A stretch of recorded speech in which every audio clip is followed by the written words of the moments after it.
स्वागत है आप सभी लोगों का मेरे चैनल साइंस टू टेक्नोलॉजी में। मैं अनुपम विपुल आप सभी लोगों का स्वागत करता हूं आज के शो कंप्यूटर इंडस्ट्री में। आज हम लोग बात करेंगे AMD Ryzen 7000 का अनाउंसमेंट के बारे में। तो आइए समझते हैं। तो सबसे पहले समझिए यहाँ पे हो क्या रहा है। आप ये समझिए कि AMD 5000 जिसका वीडियो मैंने कुछ दिन पहले बनाया था, ये बहुत ज़्यादा बड़ा बात था। कारण ये था कि ये पहली बार इंटेल का जो उस टाइम मार्केट में था, उससे इतना आगे चला गया कि भाई बात ही नहीं है, डिस्कशन नहीं है, आप ट्राई ना करें। 10th जेन, 11th जेन, किसी तरह समझिए 12th जेन आके इसके पास भी पहुंचा तो AMD 5000 बहुत अच्छा मतलब था। मतलब AMD ने जब Ryzen रिलीज किया था तो किसी तरह टिक रहा था, फिर थोड़ा सा अच्छा हुआ, फिर थोड़ा एक अच्छा ऑप्शन हुआ, 5000 में धो दिया। तो ये समझिए इससे ये असर पड़ रहा है कि CPU स्पेस अभी बहुत कंपिटिटिव हो गया है और कंपनी के लिए लॉन्ग टर्म में यहाँ पे टिकना बहुत इंपॉर्टेंट है, क्योंकि ये समझिए ARM का ग्रोथ इतना स्पीड से हो गया है कि ARM के प्रोसेसर्स अब सर्वर्स में लगने लगे हैं।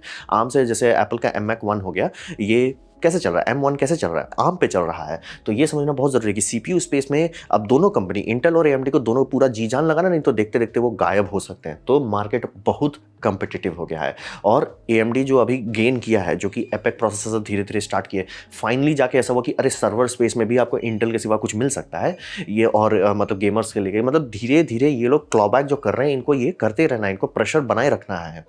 और लैंडस्केप बहुत ज़्यादा स्पीड से चेंज हो रहा है, क्योंकि आप समझिए कि जनरली इंटेल चिल मार के चलता था और वहाँ पे देखिए कि हम लोग एकदम 11th जेन तो 12th जेन के बीच में गैप 1 साल का भी नहीं है। 1 साल का भी गैप के अंदर तुरंत रिलीज कर दिया गया था। तो मतलब अब बात सही कि AMD जनरली इतना अच्छा लीप फ्रॉग करने लगा कि इंटेल को धड़धड़ा के कुछ ना कुछ करना ही था। तो ये समझिए कि और इसके बाद अब देखिए 13 जेन पे हम लोग पहुंच गए। मतलब 1-2 जेन को 2-3 साल मिल ही नहीं रहा और AMD 5000 थोड़ा टाइम लेकर रखा था, क्योंकि अच्छा लीप फ्रॉग किया था। तो यही AMD 7000 है कि नहीं नहीं इंटेल आप उछल लो, लेकिन हम अभी भी है। ये हमारा रिस्पॉन्स है, आपके 2 जनरेशन का रिस्पॉन्स है हमारा। तो वही समझिए कि मार्केट बहुत कंपिटिटिव हो गया है, ARM से भी कंपटीशन है, इंटेल से भी कंपटीशन है।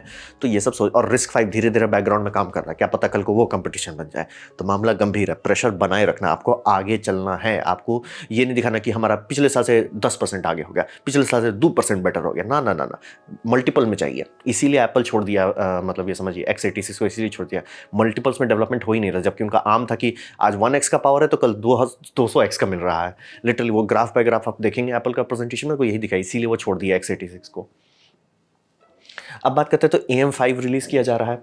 तो AM5 ये एक नया सॉकेट है और ये सॉकेट ये समझिए कि फाइनली AM4 को छोड़ा जा रहा है। इस पर काफी लोग थोड़ा नाराज भी है, लेकिन आपको थोड़ा समझना पड़ेगा कि कंपेयर टू इंटेल तो बहुत बेटर ही दे रहे थे। मतलब आपका दूसरा एक ही जो अल्टरनेट ऑप्शन है, वो ऑप्शन कह रहा है कि भैया हम हर 2 साल में आपको बदलवाएंगे, वर्सेस लोग 3 से 4 से 5 साल ऑलमोस्ट छू चुके हैं जो AM4 पे टिके हैं। और कुछ लोग वो एक्चुअली कर पाए कि AM4 का मतलब समझिए स्टार्टिंग में ढंग का मदरबोर्ड ले लिए थे, उसमें बेसिक प्रोसेसर लगा के चले और बाद में बदल दिया प्रोसेसर और खूब परफॉर्मेंस निकलने लगा। तो ये हो चुका है। तो लेकिन एक लिमिट होता है, कोई भी सॉकेट का एक लिमिट होता है, अनलिमिटेड नहीं चलता है, खासतौर पे कॉम्प्लेक्स चीज पे आपको नया सॉकेट बनाना ही पड़ेगा। तो यहाँ पे समझिए कि AM4 में जान नहीं था, तो AM4 को छोड़ा गया, AM5 बनाया जा रहा है। और इसका एक दूसरा फायदा होता है, AM4 में बहुत सारा चीज का लिमिटेशंस आने लगा था, तो अब यहाँ पे फिर से स्क्रैच से मतलब स्टार्टिंग से बना के नए नए चीज़ पे फोकस किया गया। जैसे सबसे बड़ा था PCI Express 5.0।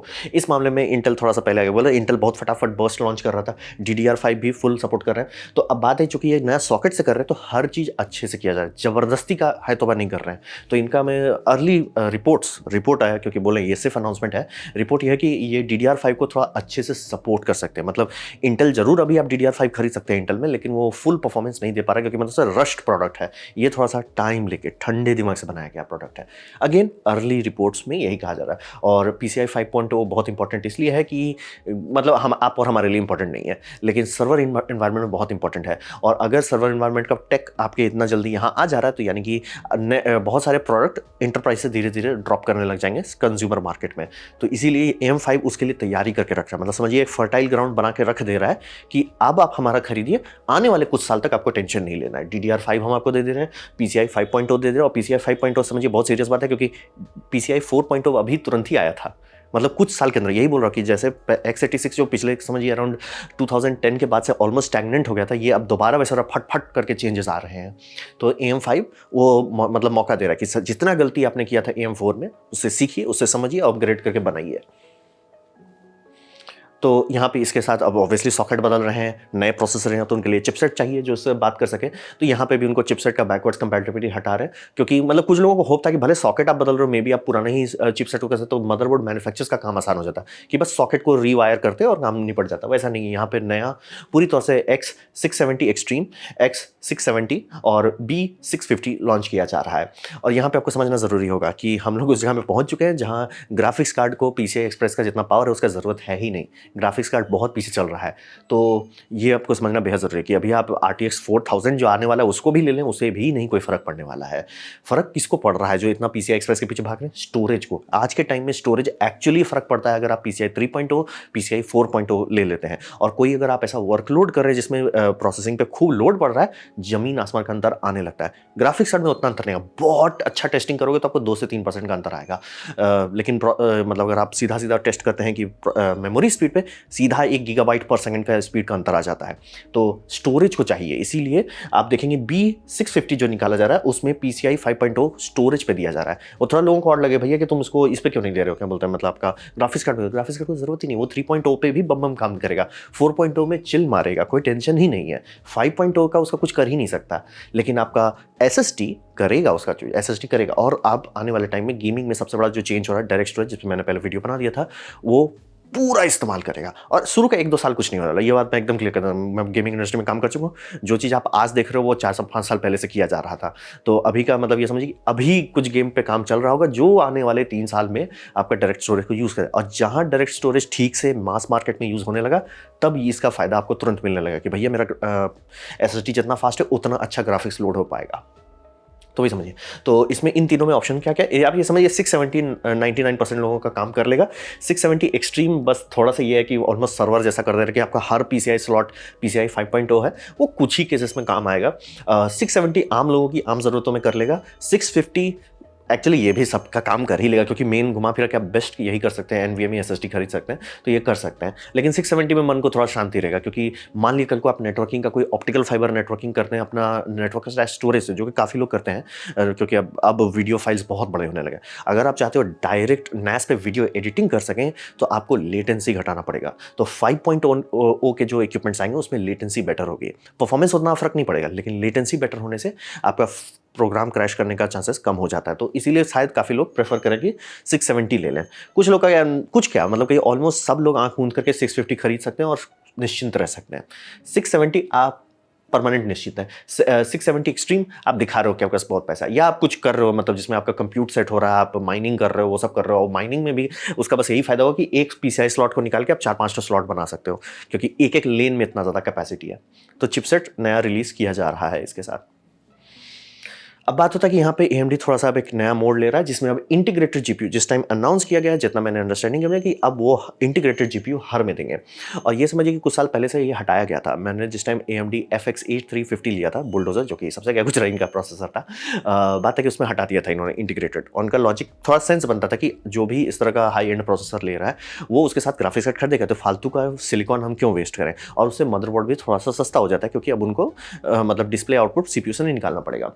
तो यहाँ पे वापस क्यों डाल रहे हैं आप? ये समझिए कंपनी जो है AMD जो है, भले CPU वर्ल्ड में मतलब उतना मतलब डेस्कटॉप वर्ल्ड में उतना ना टिका हो, लेकिन कंसोल मार्केट में वो इंटेल को पीट के हटा दिया है। मतलब कितनी जोर से हटा दिया, सोनी से लेके एक्सबॉक्स से लेके स्टीम तक सब में AMD है। ये बहुत बड़ी बात है। तो इनके पास एक्सपीरियंस बहुत भयानक है। और मतलब APU बनाने में ये जेन्युइनली कई जनरेशन आगे हैं इंटेल से। मतलब कुछ साल पहले से बात कर रहा हूँ, राइजन तो अभी आया, उससे पहले भी था कि APU के मामले में आप इंटेल को नहीं छुओगे। Intel integrated graphics genuinely Intel ignore कर रहा था, और AMD जेन्युइनली उसी पार्ट में मेहनत कर रहा है, क्योंकि वो उनका थोड़ा सा स्ट्रॉन्ग पार्ट था। तो वो लोग बोले कि हम इसको थोड़ा सा ज़्यादा मिल कर लेते हैं। आप समझिए इंटेल अब जाके ग्राफिक्स डिवीजन लॉन्च कर रहा है, AMD ने कब का ATI को खरीद के बना लिया था। तो वो बहुत जेन्युइनली बहुत आगे चल रहे थे। तो इस बार उस जितना डेवलपमेंट हुआ, जितना एक्सपीरियंस मिला ये सब प्रोडक्ट से, बोल रहे कि हम अपने सारे CPU स्टैक में, ये गारंटी मैंने अभी इसीलिए वो अनाउंसमेंट है कि सब में दे दूंगा इंटीग्रेटेड। तो बोले उससे फायदा क्या हो रहा है? जब आप मान लीजिए नॉर्मल केसेस में चांसेस है कि आप ग्राफिक्स कार्ड खरीदोगे, तो फायदा क्या है? इसका बहुत फायदा होगा। इसका सबसे बड़ा फायदा होगा कि प्लेस होल्डर और ऑब्लिगेशन GPU आपको नहीं खरीदना पड़े। एग्जाम्पल के लिए ये लॉन्च की टारगेट है अराउंड जनवरी में। जनवरी में आपका तो एनवीडिया अनाउंस करता है कि हम मार्च में आपका ग्राफिक्स कार्ड देंगे। अगर पुराना वाला सिस्टम पे चलते हैं तो ये होता है कि भैया आपको कोई ना कोई ग्राफिक्स कार्ड चाहिए। अगर आपके पास पुराना का रहता है बल्ले बल्ले, लेकिन चांसेस है कि बहुत लोग के पास नहीं रहेगा, तो वो लटक जाते हैं कि या तो एक सस्ता ग्राफिक्स कार्ड खरीदो जो कि वेस्ट हो जाएगा एंड में, या तो मतलब गुड इनफ खरीद कर रुक जाओ। तो ये सीरियसली प्रॉब्लम होता है। इंटेल में ये नहीं होता है, क्योंकि इंटेल में बहुत सारे में इंटीग्रेटेड जीपीयू है, बहुत कचरा है, लेकिन है तो आपका कंप्यूटर चलेगा, तो ब्राउजिंग तो होगी, ऑलमोस्ट सारा काम हो जाएगा। गेमिंग छोड़ के ऑलमोस्ट सारा काम हो जाएगा। हाँ, वीडियो एडिटिंग, रेंडरिंग, ये सब में दिक्कत होगा, तो यहाँ पे वो समस्या को हटाते रहे कि हम संभाल लेंगे। और प्लस इनका एक्चुअली एक्सपीरियंस इतना अच्छा है कि भाई हम देंगे तो आप एक्चुअली लो लेवल का गेम भी चला लोगे, और काउंटर स्ट्राइक, डोटा ये सब करते हो तो हम पूरा करा देंगे, कोई टेंशन वाली बात ही नहीं है।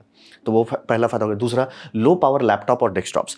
लो पावर लैपटॉप क्योंकि हर कोई को चाहिए गेमिंग लैपटॉप, लेकिन हर कोई अफोर्ड नहीं कर सकता, तो लो लेवल पे ये बहुत फायदेमंद चीज़ है कि उनको हम अपना RDNA 2 को ही काफ़ी पॉलिश करें, काफ़ी इंप्रूव करेंगे, उसी से ही आप खुश रहिए। आपका बजट कम होगा, बैटरी पावर कंजम्पशन कम होगा, बल्ले बल्ले। डेस्कटॉप, हर कोई हाई एंड कंप्यूटर नहीं चाहता। आप दुकान में हाई एंड कंप्यूटर बेच के करेंगे क्या? और इसीलिए आपको दुकान वाले जगह में या सरकारी ऑफिस में हमेशा इंटेल क्यों दिखता है? क्योंकि उसमें इंटीग्रेटेड ग्राफिक्स है, फालतू का ग्राफिक्स कार्ड खरीद के नहीं डालना पड़ेगा। तो ये मार्केट को ये वापस कैप्चर करे जो थोड़ा छोड़ दिए थे। और रिमोट यूज़ केसेस में भी काफ़ी फायदा होगा, जैसे कि नेटवर्क अटैच स्टोरेज लोग बनाते हैं, फालतू का उसमें ग्राफिक्स कार्ड क्यों डालेंगे? उसमें डालेंगे तो आप चाहोगे कि भैया मैं इस पर ये कर कोई स्ट्रीमिंग कर सकूँ, तो इसका कोई फायदा हो। राउटर के केसेस में भी अगर डिस्प्ले पोर्ट आपको अलग से GPU ना लगाना पड़े, वो भी फायदेमंद है। तो बहुत सारा एक्स्ट्रा यूज़ खुल जाता है, मतलब समझिए एक पूरा नया मार्केट सेगमेंट खुल जाता है। थोड़ा सा इनको एफर्ट डालना है और नया मार्केट, और वो एफर्ट इनके लिए मुश्किल नहीं है, क्योंकि दादाजी तो ये बन ही चुके हैं। तो वही समझिए कि इनका परफॉर्मेंस जेन्युइनली बहुत आगे इनको ले जाता है कि बाकी सारे कंपटीशन से। आपको CPU हैवी वर्क करना है, GPU आपको छूना ही नहीं है, मत लीजिए, कोई ज़रूरत नहीं सर, इंटीग्रेशन आपका काम संभाल लेगा। तो ये बहुत स्मार्ट मूव है। मतलब इनका इतने साल का एक्सपीरियंस, अब ये थोड़ा मिल्क करेंगे कंज्यूमर मार्केट में। तो बात बनता है कि क्या आपको खरीदना चाहिए या नहीं।